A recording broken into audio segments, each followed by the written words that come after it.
A smiley face? With dollar signs for the eyes and tongue? What does that even mean? Stupid emoji language. Oh, good afternoon, and welcome to Philosophy 150, Symbolic Logic. My name is Mark Phelan, and this term I'll be your guide to learning about formal languages for assessing arguments.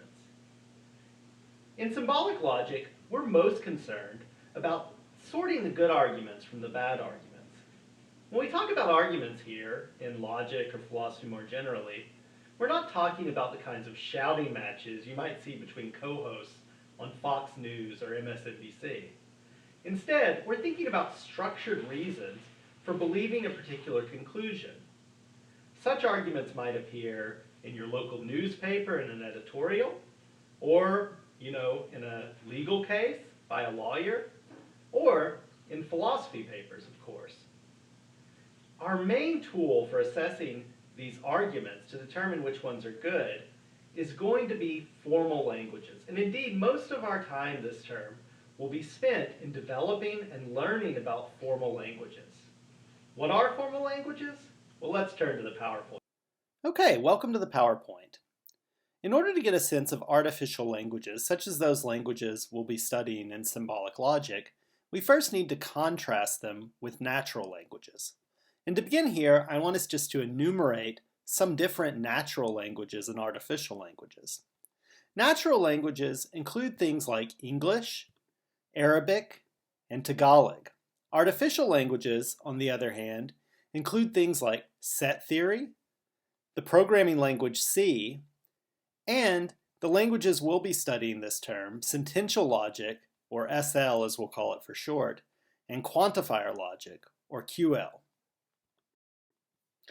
Natural languages arose haphazardly for the specific purpose of efficient information exchange among humans. We can think of this statement as capturing two desirable properties of human languages. First, they supply a lot of information, and second, they do this efficiently. Indeed, a single utterance can contain very much information in a natural language, as we'll see in just a second. How do natural languages do this? Well, the solution natural languages have found is that they exploit common knowledge about patterns of human thought. These are common patterns that we all understand about how humans tend to think. And you might think, well, how do I know the pattern of what other humans are thinking? Well, there are two basic ideas here. One, you have a lot of experience with other humans and the language that they use, the things they tend to say. And then the other point is, other human minds tend to work the same way as our own minds.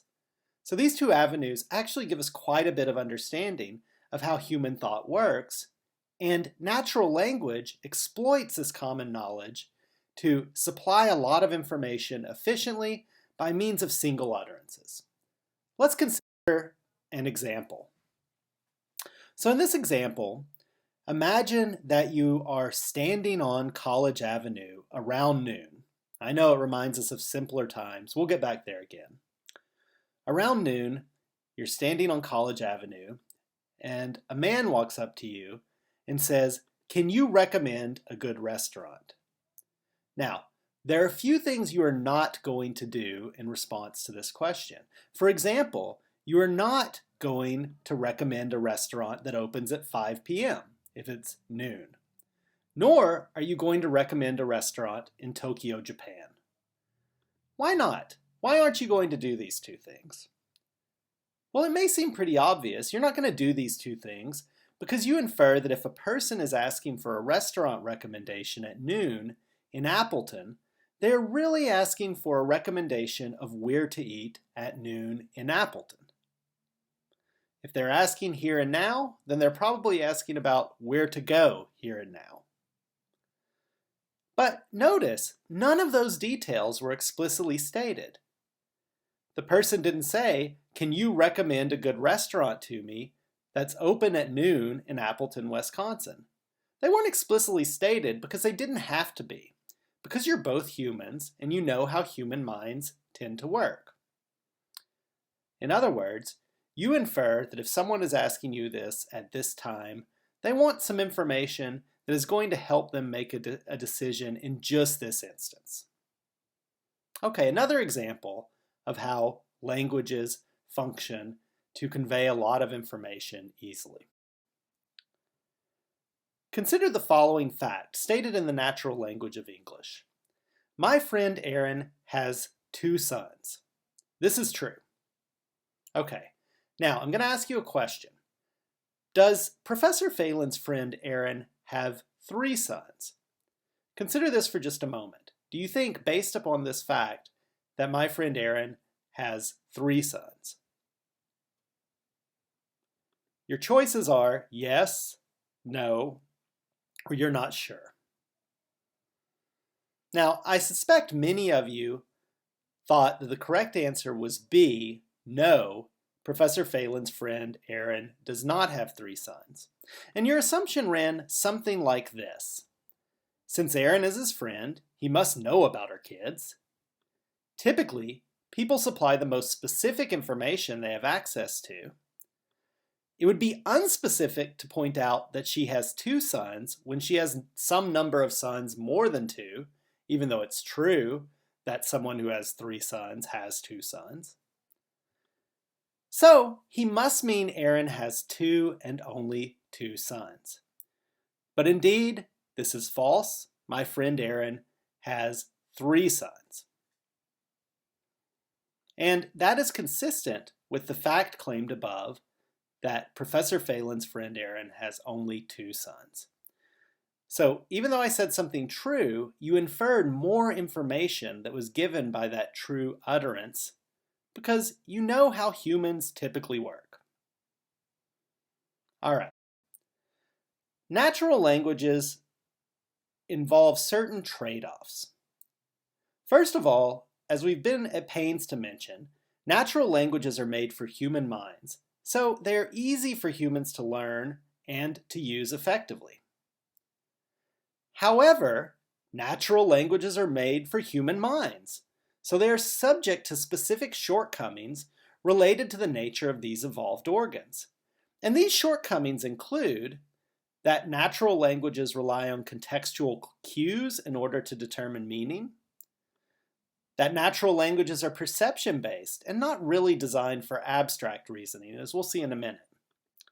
Furthermore, they're shaped to deal with specific ancestral environments and situations, not with abstract relations and situations. We know that languages developed in situations that are very different from our own and for particular roles related to social considerations, not the kinds of abstract things that we tend to think about in logic. Furthermore, natural languages are aimed at getting things right most of the time, not absolutely right, to a high level of certitude. Okay, let's take a look at some shortcomings of the human mind and how an artificial language like FOL can help. The first shortcoming of the human mind that we're going to consider has to do with abstract reasoning. Look at these 4 cards. Now, consider this claim. Any card with an even number on it must be read on the other side. What specific cards would you need to turn over to tell whether or not this claim was true? Tell me the cards you have to turn over and only the cards you have to turn over. Do you have to turn over the 3 card? Answer to yourself. Do you have to turn over the 8 card? Do you have to turn over the red card? Do you have to turn over the brown card? Okay, the answer here is that you need to turn over, and you only need to turn over, the 8 card and the brown card to assess this claim. If you turn over the 3 card, it doesn't matter what color is on the back. Red or brown, this claim is not challenged. Now, the claim does say that any card with an even number on it must be read on the other side. So you'd better turn over that 8 card to see what color it has on the back side. The claim doesn't tell us anything about the color on the back of an odd numbered card, So whatever we might find if we turned over the red card wouldn't disprove this claim. So we don't need to turn the red card over. However, we do need to turn over the brown card, because if it turned out there was an even number on the other side of the brown card, then our claim would be false. All right, this is very difficult to assess, and I suspect many of you got this question wrong. But notice what happens when we take this abstract puzzle and embed it in a social context. All right, consider this claim. Anyone drinking alcohol must be over 21. This is a law in the United States. Now, suppose that each of the cards I'm going to show you represent a person's age and what they are drinking at a particular restaurant. Which of the cards do you need to flip over to tell if this rule is being obeyed? So we know there's a 19-year-old here. We don't know what they're drinking. We'll have to turn over the card to find out. We know there's someone drinking Coke. We don't know how old they are. We have to turn over the card to find out. We know there's a 25-year-old here, but we don't know what they're drinking. We'd have to turn over the card to find out. And we know there's someone here drinking beer. In order to find out how old they are, we'd have to turn over the card. So which one of these cards would you have to turn over to find if our rule is being obeyed? If anyone drinking alcohol in this establishment is over 21 as the law requires. All right, here I suspect that you were much quicker to identify the cards you need to turn over. You need to check that 19-year-old to see what they're drinking, and you need to find out what that person who's drinking beer, how old they are. If they're under 21, our law is being broken. If the 19-year-old is drinking alcohol, our law is also being broken. But it doesn't matter how old the Coke drinker is, and it doesn't matter what the 25-year-old is drinking. All right, so I suspect you got this very quickly, as I said, and that's because the mind comes equipped with specific mechanisms for social policing, exploiting rules that we use clumsily in other contexts. However, this claim and the puzzle that I presented here is of the exact same form as the previous puzzle having to do with even and odd numbers and colors.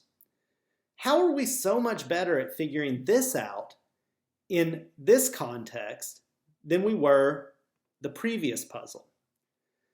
The answer is the mind is not a general purpose abstract reasoning machine. The previous puzzle was abstract. This one is embedded in a social context, and our minds are specifically designed for social policing, since that was very important in the kind of ancestral environments in which the human mind evolved. Okay, so now I think we can safely say that we can score 1 for artificiality. We can think of symbolic logic as a software for the mind that has certain strengths that the normal operating system lacks. The artificial language of formal logic allows us to appreciate the common form of these two claims. The two claims have the same form. The two claims we looked at before involving any card with an even number on it must be red on the other side, and anyone drinking alcohol must be over 21. These have a common form, and the artificial language of symbolic logic will allow us to appreciate this common form, and it will also allow us to derive the consequences of these and other syntactically identical claims in a purely mechanical and uniform way. Okay, let's look at another example of some of the shortcomings of the human mind's natural operating system. So here's another example. So I want you to consider this little story. Linda is 31 years old, single, outspoken, and very bright. She majored in environmental ethics. As a student, she was deeply concerned with issues of social justice and anti-discrimination. She was a founding member of a local chapter of the DSA, the Democratic Socialists of America. Okay, so now I want you to answer this question. Which do you think is more likely? So your first option is Linda is a bank teller, and your second option is Linda is a bank teller who voted against Donald Trump. So which of these things do you think is more likely to be true? Okay, make your choice. Okay, I suspect that many of you chose number 2 as the more likely thing to be true. You thought it was more likely that Linda, described as she was above, is a bank teller who voted against Donald Trump than simply a bank teller. But this is a kind of logical mistake. Indeed, this is an instance of what's called the conjunction fallacy. Claim 2 above made 2 claims. It said Linda is a bank teller and Linda voted against Donald Trump. Claim 1 made only 1 claim. Linda is a bank teller. So the second claim was a kind of conjunction, a kind of conjoining of the first claim with another claim. However, for a conjunction to be true, each of its conjuncts must be true. Thus, a conjunction, Linda is a bank teller and voted against Donald Trump, is never more likely to be true than either of its conjuncts. In other words, any outcome in which Linda is a bank teller who voted against Donald Trump is an outcome in which Linda is a bank teller. And there may be some outcomes in which she's a Trump-supporting bank teller. Maybe she had a change of heart after leaving college. These things happen. Why did we choose then the less likely conjunction rather than the more likely single statement? The reason is that the human mind exploits heuristics or rules of thumb for navigating the world, such as treat what is more representative of the case we're considering as what is more likely. It is more representative or captures more the description that we had about Linda as a student involved in social justice issues and concern for the environment. It's more representative of that story that Linda would be a bank teller that voted against Donald Trump than it is that she would simply be a bank teller. And that's why you chose that as the most likely outcome if you did. However, in fact, the single conjunct is more likely to be true than this more complex conjoined claim. So your mind has a kind of simple rule or heuristic built into it that says if you're trying to determine which is the most likely outcome, think of the one that most represents the story we've been presented with. The problem is that, again, we're using this simple, well, not totally simple, very complex, but this kind of evolved mechanism of the human mind to answer these questions. So we can score 2 for artificiality now.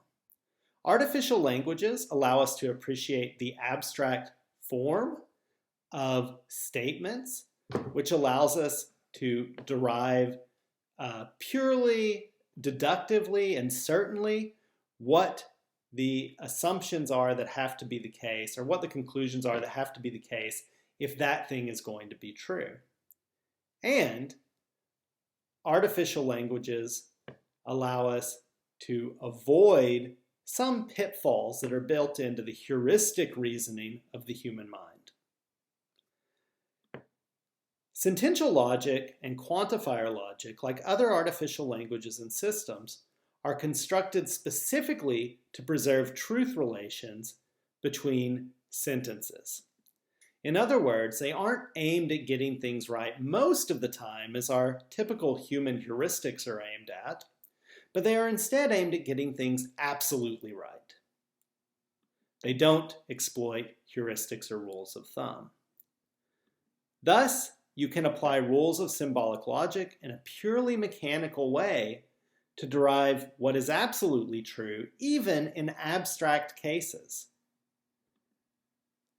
Sentential logic and quantifier logic and other artificial systems avoid the weird pitfalls to which the human mind is prone to fall victim.